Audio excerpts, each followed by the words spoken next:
საქართველოს პარლამენტის ეროვნული ბიბლიოთეკის საგამოფენო დარბაზში აფხაზური ენის პირველი ლექსიკონის ხელახალი გამოცემის წარდგენა გაიმართა.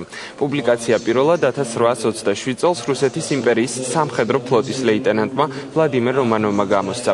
ახალი ლექსიკონი ამ უძველესი გამოცემის სკანირებულ ტექსტს შეიცავს და 1952 ერთეულისგან შედგება. წიგნში შესულია აფხაზური ენის აღდგენილი დიალექტური ფორმები და ხელნაწერის შესახებ გამოკვლევა.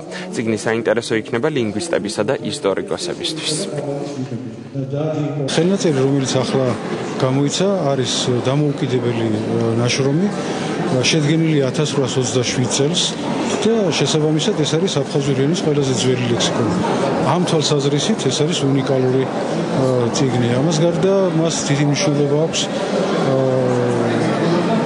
თვითონ აფხაზური ენის კვლევისთვისაც, აფხაზი ხალხის ისტორიისათვის. ამ აქტით და ამ პროექტით ჩვენ ვეხმიანებით ჩვენ აფხაზ ძმებს და უცხოდებთ აქედან და გზავნილს უგზავნით, რომ ჩვენ მათ ენას, მათ კულტურას პატივს ვცემთ და ჩვენ ძმები ვართ და ერთობლივად ერთ ქვეყანაში უნდა ვიცხოვროთ. ეს იყო ჩვენი გამოცემის უმნიშვნელოვანესი ნაწილი.